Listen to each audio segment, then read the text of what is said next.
There's so much green in the forest, and brown.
Embrace the day.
It's the Chug Yard.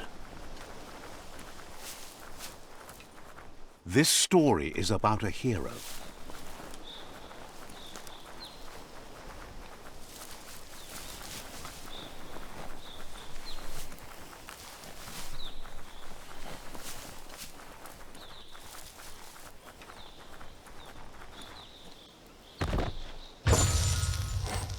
That's not too bad.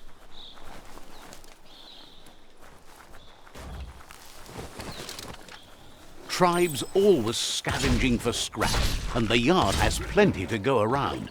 But they should have stuck to looting instead of playing around with sprockets. Bomper Bonkers busy ram-banging the door. This is your chance. Feeling fierce.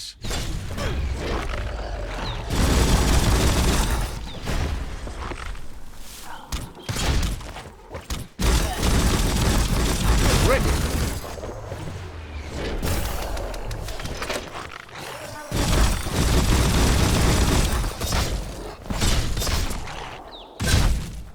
Flash the slash.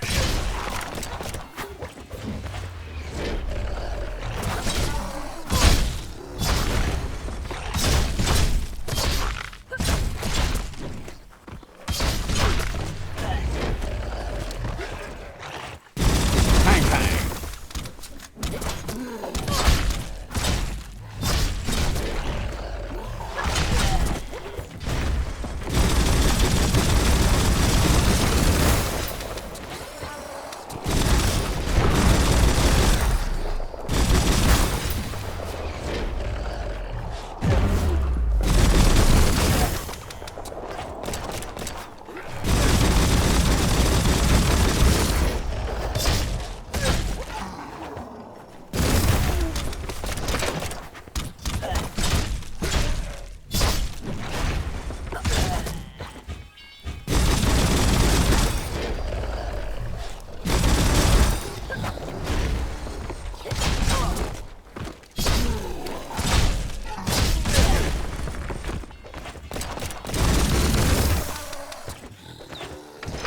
Made it count. Small things for your big ideas. Close encounter.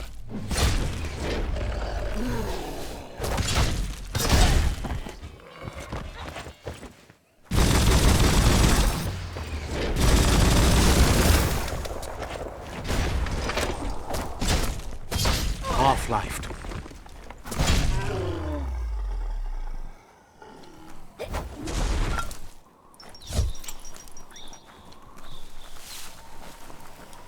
Daytime means the clock to nighttime is ticking.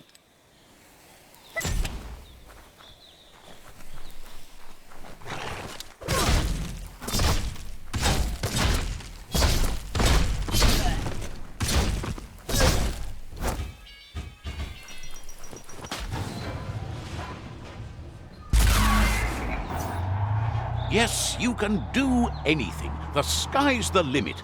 Now, let's take this back to Earth. Wow, you really took that all the way down to the end, in flames.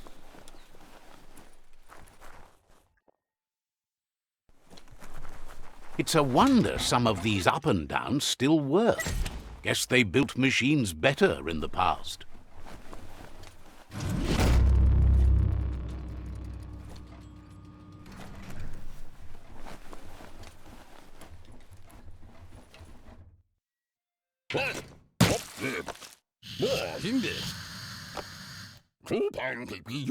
I need to brush up on my Wando, but I have a feeling he believes it was you that caused the bang at the yard.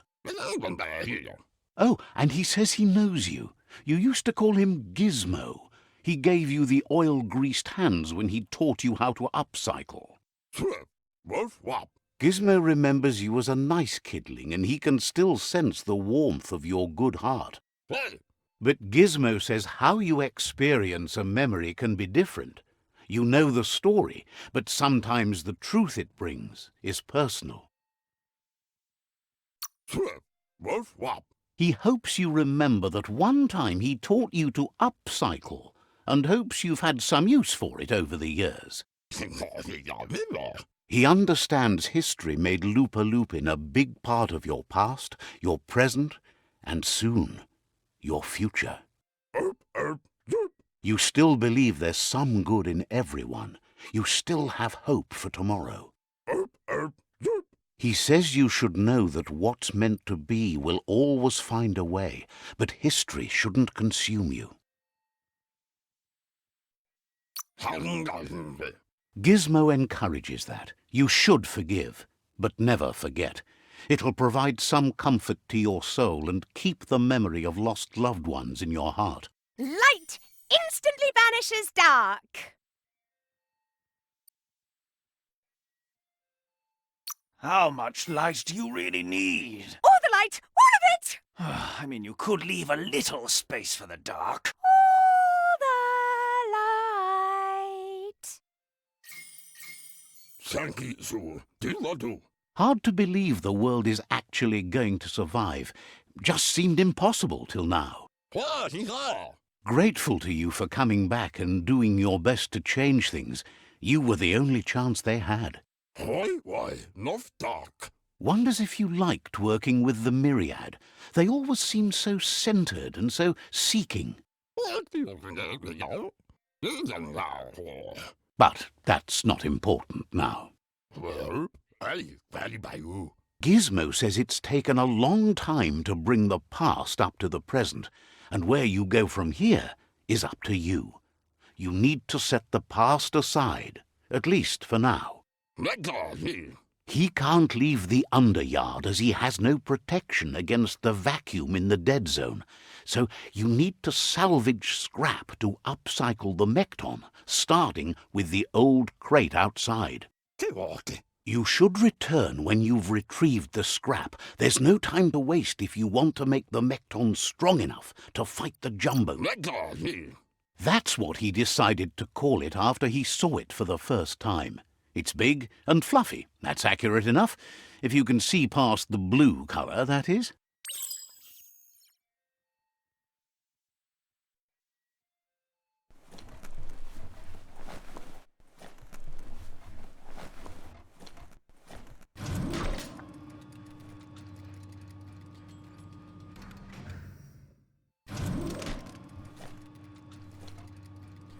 This is all about you.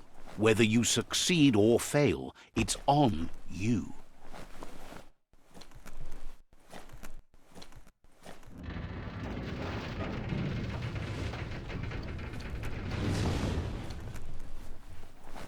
There's short of breath and death to this zone. Better take care. He who half breathes, half lives.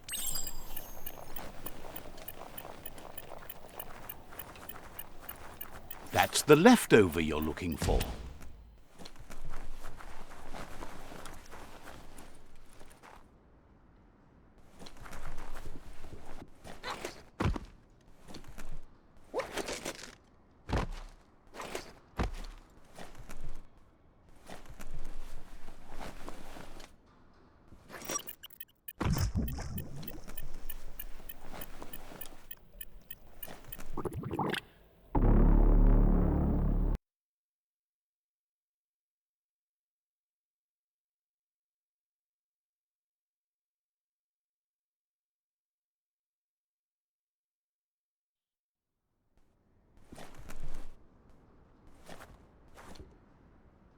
Good thing you love to explore, even underground.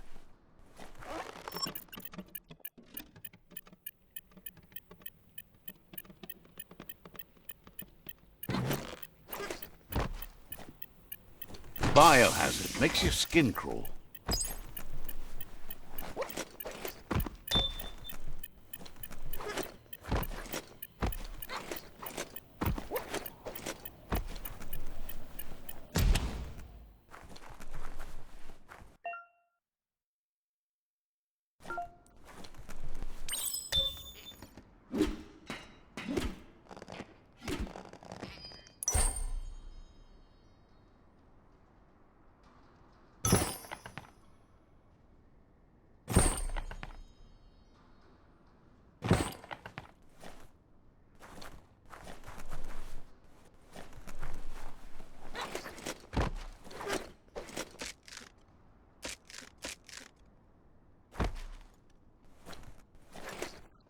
Almost like flying.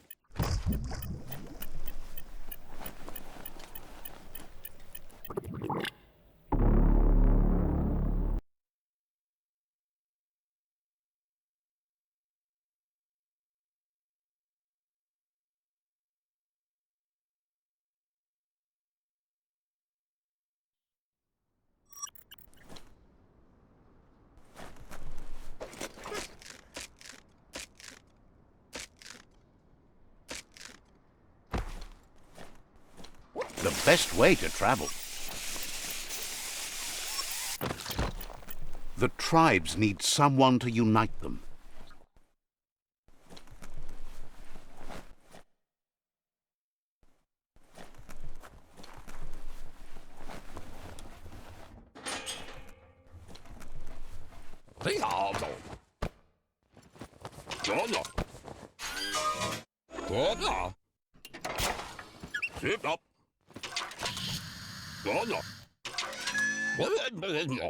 He says that's enough to get the Mekton functional. You'll have an engine, a fuel soaker, a gun and a gathering net, but no armor, nor enough oxygen supply. He made a suction device so the Mekton can use the black tar as an instant refuel. You can also use it to clear oily goo puddles, so you can pass and access hard-to-get-to areas. He's been working on another project for the Mekton, a cannon, but it needs ammunition, and by that he means the scripts. He says if they're trained right, they'll turn into a distraction for the jumbo puff. The best way to find scripts is to go talk to Moog. He knows the ins and outs of every breathing thing left alive after the apocalypse. Unfortunately, this means you'll have to venture farther out into the dead zone than Moog's camp on the steep depot. Once you... He noticed the jumbo puff has a short attention span, so the script should distract it long enough for you to inflict some damage.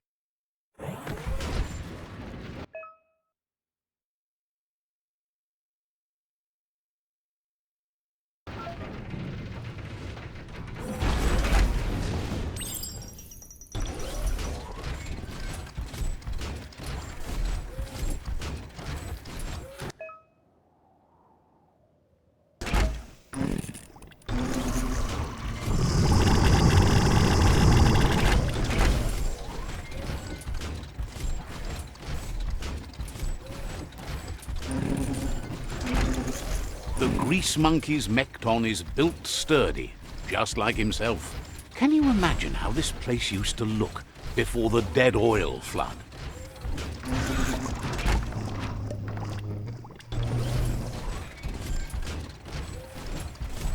Might want to hold your breath before you head any further. You're about to witness the breathtaking vistas of what's known as the Dead Zone.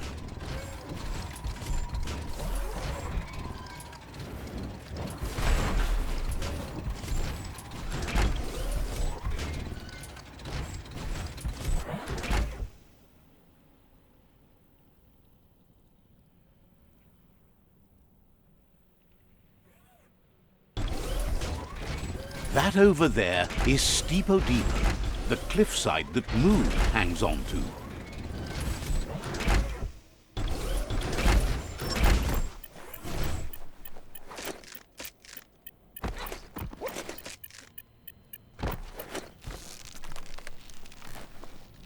Botse.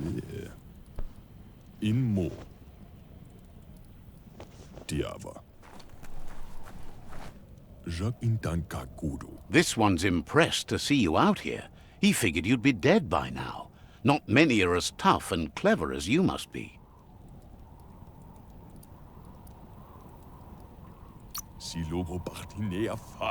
Says a monster hunter hears many things on the wind. Moog says that all your power doesn't do you a bit of good if you're not willing to pull the trigger when the time comes.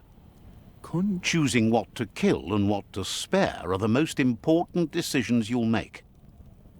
You might have a steady aim, but you need to be sure that you pick your targets with care. It's hard to make those life or death decisions for others, but someone's got to do it.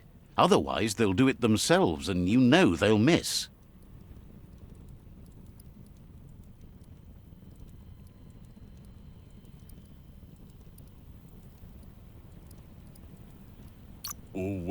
When it comes to monsters, he mostly picks who dies. Says it's wild that the world seems to be coming back, but he supposes that means more monsters for him to shoot. Kukakwana. Wonders why you work so hard to keep things alive. Bullets help thin the herd instead. Lema. Says you should give up on working with the stubborn myriad. He keeps trying to put out their lights and they keep putting up new ones. Lema. Says they keep the monsters away. He needs them closer, not farther. Kukakwana. But enough of that, right? Tarinman. He says the wildlife, nature, has changed and turned against us. Instincts of survival took over when the world changed. Tarinman. He's not sure about their veggie diet anymore, and if it's changed, who knows what it's done with the chemical composition of their body output. Mich. Right now, though, he feels he's come to a point where he's got a pretty clear idea on the whereabouts of monsters, both tall and short. Mustakabala nukun dunash. Thinks that it all hangs on the tree of life. When it started to fail, everything changed. Ja. Moog says you must learn to walk before you can run. It takes practice before you can call yourself a monster hunter.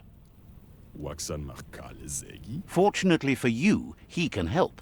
He understands you need to start off with something small before you go big. Botse. There's no better place to start than a squip cave. Hunting down a couple of these little critters for yourself should keep you on your toes. Tudu baba. Says it's not far at all. Fortunately for you, the squips seem to have acclimatized themselves to the otherwise uninhabitable dead zone.